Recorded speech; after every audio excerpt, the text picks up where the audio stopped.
feeling? I know you guys, if some of you guys haven't seen me, it's been a while. It's like 7 months. I've been away. We've been building. We've been growing.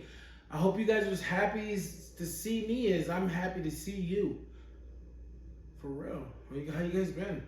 Healthy? How's your family? All right. How are things going? All right. Tell me. Let me know in the comments. Hope you guys are feeling well. We're back with the comedy. I've taken some time off. I've lost myself in the fucking music, which I love music. But one thing that saved my life was fucking comedy, bro. Dave Chappelle, Eddie Murphy, these guys really, Martin Lawrence. I know it's a lot of black guys, but I wasn't really listening to them. But it makes it, good now, because now as a grown adult, I'm discovering new things and broadening up my horizon. All right, guys, I hope you guys do too. If you haven't seen some of those Eddie Murphy stand-up comedies, go watch them. Those Martin Lawrence, Dave Chappelle's, go watch them. They're all good. Today we're going to be taking a look at Tom Segura. I think this is my third video of comedy. I think I'm going to do one more video. I said I was going to do 7 videos today. I think I'm going to do one more Jelly Roll video. So if you're into him, check it out tonight. They're all going to be posted. Most of them are going to be posted today. I think I'm trying to get 5 videos out today. And that makes it 3 for me tomorrow, so I can come back and shoot and have some already ready in the chamber. I'm just trying to have them fucking ready, man. Bullets, like Lil Wayne said, I'm trying to have bullets in the chamber, ready to shoot whenever I need to. Posting. I'm back. We have a new scene. I know if you guys can skip this, but I'm going to say it. We have a new set we're doing. I'm probably going to try to switch it around, be over there in the living room or whatever. But this whole thing is just for making money and making magic. So I hope you guys join us. The new HQ, everything's going to be linked below. But let's jump into it. I know you didn't come to hear about me like I came to hear about you, but it's okay. Today we're going to be taking a look at Tom Segura's Every Family Has a Stupid Person. We all fucking know that, and we all know who the fuck that is. Okay? I hope it's not you, but we all know who it is. And if you don't think there's no one stupid in your family, I'm sorry, but it's probably you. We all have that motherfucker that just doesn't get it. That one friend that just doesn't get it, Leroy. You know what I'm saying? We all do. But anyway, let's check it out. I think my favorite thing about being an American in Canada is that there is no depth to how stupid you feel we are capable of being. Yeah. Anything is possible as long as we end our sentence with, "Oh, I'm American." And you're like, "Oh, yeah. Well, Oh, yeah. yeah, you're the dumbest person alive. Yeah.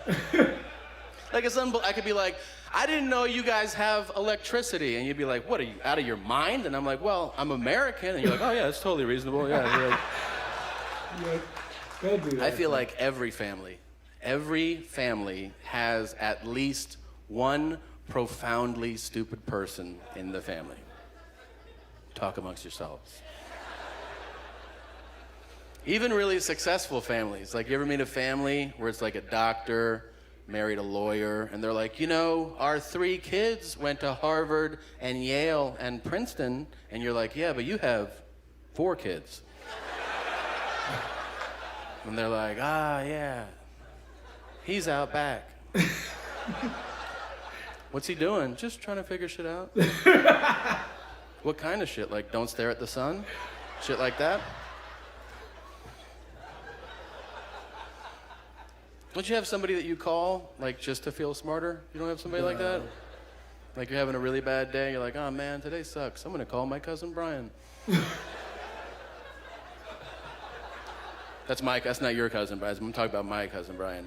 If you guys are like, "I don't have a cousin Brian," I was talking about my cousin. I called him a few weeks ago, and I was like, "What's up?" And he goes, "Just putting together a list of the smartest animals." And I was like, "Oh, yeah, well, just sure. For your research." I get it, yeah.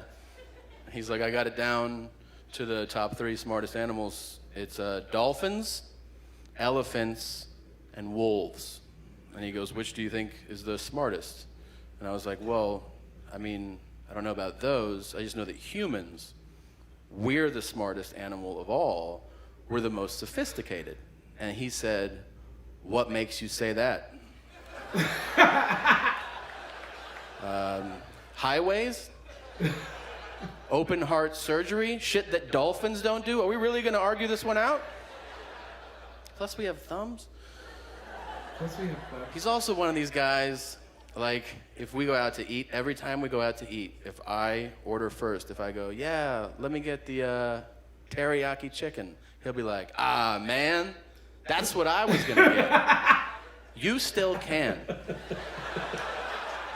Because we're at a restaurant. I didn't order the last one. Yeah, but then we'll both be eating the same thing. You know what I mean? No, I don't know what you mean. I think that do that stupid Because I'm shit eating too. it, and then you're eating it, and it's weird. No, you're weird.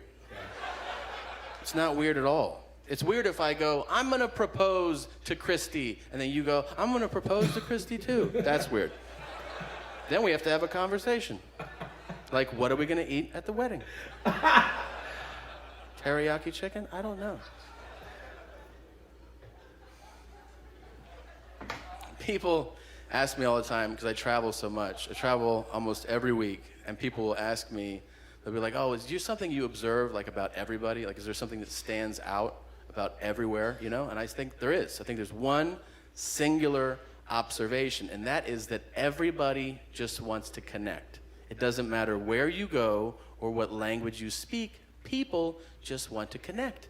And you know when you have chemistry with somebody. You know if you're like, I want to hang out with this person, or I want to date this person, or I want to harness this person to the bottom of my big rig and drive them around for a while and bury them 18 miles west of Lake Worth, and when I drive by, I'll get a boner. We all have these thoughts, What the right? fuck? Everybody gets murder boners, not just me. Sometimes there's nothing there and people try to force a connection. I think that's rude. You know, like I was checking in at the airport to come here, and the lady behind the counter goes, where are you going today? And I said, Montreal. And she goes, I have family in Vancouver. And I was like, what a coincidence. What a coincidence. And she goes, yeah, they got a furniture store. And I was like, I like to sit on furniture. We're 2 for 2. I have shoes on. Do you have shoes on? Do you like to walk around? We should party. There's nothing there. Sometimes there's nothing there. I agree with that. You're not supposed to connect with everybody on the planet. That would be an absurd notion. You should embrace that. I've been doing this. You should do this too. Next time you're at a bar or you're just out walking around and somebody goes, hey man, just go, nope. No, I'm all friended up. And then they'll be like, I just want to know what time it is, and be like, I only tell my friends what time it is. Thank you guys very much. You're a lot of fun. That was good. I like that. That was a good one. That was a good one. I like to see that was a younger him too. I like that. I do like the fact that when people try to force themselves on you, you know, you always worked with that motherfucker, that one motherfucker that just always was in your business. Like I was a loner too. Like I'm not really trying to make work friends, but I've always had to be like I've always tried to be a manager or something like that, so that I could make more money. I'm not gonna be in a position just trying to make fucking $8 in the same area when we're still here. Everybody's gonna be same here at the same time. Why the fuck would I want to stay making $8, $9, $10 an hour? I'm trying to maximize my time here. Oh man, but you have those. There's one chick in my mind, bro. She was so fucking mental. Quick story. She was so mental. She would, if you didn't, in the restaurant business, it's tough, it's hard, man. Everything is grind. And even though, you have to get orders out, everybody doesn't know, especially the cooks, they're behind there in hot heat all the time for staying 4 or 5 hours, just busting shit out. They become angry, they become snappy, and whoever's working the window, you need to be just as aggressive and tired of the bullshit as they are. Because you have to check waitresses and stuff like that when they're fucking up orders, or whoever's placing orders, because a fucked up order can mess up a whole line. I used to be a junior manager of a restaurant, and it was tough. But this one chick, man, she made it so fucking hard. You didn't one day she called my GM because she came in and I didn't say hello to her because she had a shit closing, and I was trying to figure out how the fuck do I talk to her. Mind you, it's 6:30 in the fucking morning. I'm not even expecting you to be here. You tried to sneak in here so you can get some cleanup, but it's like, bro, I don't want to talk. I don't like. I say hello, but I'm not gonna want to be in a conversation with you at 6:30 in the morning. I come here at 6:30 in the morning to fucking be alone for 30 minutes before the other guys come in to open. So I don't need you to show up here serving me bullshit on a platter. And she would be the type of person, if you didn't say hello to her, she would be in the kitchen crying. If you didn't fucking, like, she was so much like, hee, like any bitch that's fucking 29 or something like that and you still wearing bows, and I'm not talking about that. I'm like that bow shit, like you have a nice little bow, I guess, you know, Southern Belle, I don't know. I'm talking about that shit that Belle had in her head, you know, the fucking, the Little House on the Prairie type Belle. Like, girl, if you don't fucking take that shit out your hair. But anyway, guys, she was just like that, and she was always trying to force friendships on other people, and then find out she was actually giving blowjobs to everybody in the fucking parking lot. And I was so happy when I found that out. Not for that reason, guys, because I got to fucking fire her finally. I was fucking tired of bullshit, all right? And it felt good. And then she called and said I smelled like marijuana, which I did. I did smell like marijuana when I came in here, but this is why I come at 6:30 in the morning, so I can air out. Stupid bitch. But anyway, guys, hope you enjoyed my story. Like me, a story that somebody that fucking absolutely bothered you. I will respond. I'm responding to my messages now, to you guys' comments. Trying to build this community, man, for us, you know. But anyway, make sure you hit that like and that subscribe button, leave a recommendation, hit that little bell, and make sure you keep it classy, guys. Don't be out there acting like fucking savages out there, okay? Not like this guy, right? Or Crick out.